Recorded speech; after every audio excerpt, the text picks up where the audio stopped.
Let's make the best homemade pumpkin pancakes. To begin, we're gonna take our 2 eggs and crack them. And then next we're gonna take a 1/2 cup of sugar. And now we're going to mix these 2 ingredients together. And now to our wet ingredients, we're going to be adding 1.5 cups of milk. Let's see, that's perfect. And let's give it a little pour into our bowl. And then we're gonna take some vanilla. This is gonna be 1 teaspoon of vanilla. I kind of just like to eyeball it, and if you add a little bit extra, it's totally okay. Next, I'm gonna be taking 4 tablespoons of melted butter that I melted over the stove, and then just pouring this in. Next, for the fun part, I'm gonna be taking our pumpkin puree. This is gonna be 1 cup. I'm just gonna measure it in my liquid measuring cup since I already dirtied it anyways. And this smells so good. It just smells like fall. I just love it.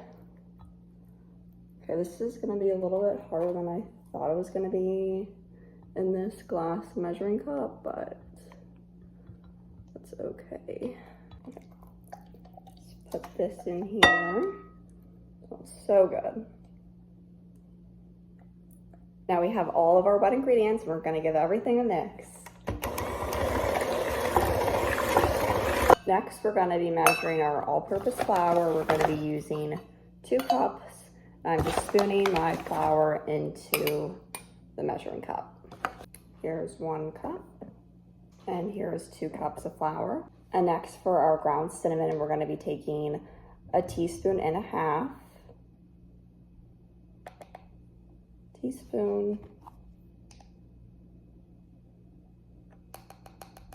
and a half.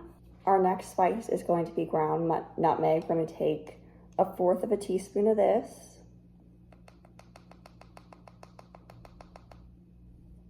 And then 1/4 teaspoon of ground ginger. It's time to give it all a mix. Here's what your batter should look like, and this kitchen smells amazing from the pumpkin. Now we have our pancakes on the griddle, and it looks like they are done. They look so good, and they are so fluffy. Now it's time for the taste test. My butter on top that I did is already melted, so you know it's the perfect time to try the pancakes. Hey, let's give these pancakes a try. This recipe made 12 pancakes. It's the perfect size. Love that it doesn't make too many, and I got decent sized pancakes out of this. Here is the piece I'm going to be trying. Look how fluffy it is. It's really important that you don't overmix the mixture to get it fluffy like this. And let's try it. So good. The spices in this, the pumpkin puree, taste amazing. It just reminds me of the fall time every time I try these. And yes, I love to make these all year round too, not just in the fall time. So in the meantime, I'm going to be enjoying these pancakes. I hope you give this recipe a try and love it just as much as I do. Make sure to subscribe, give this video a thumbs up, and I'll see you in the next video. Bye, thanks for watching.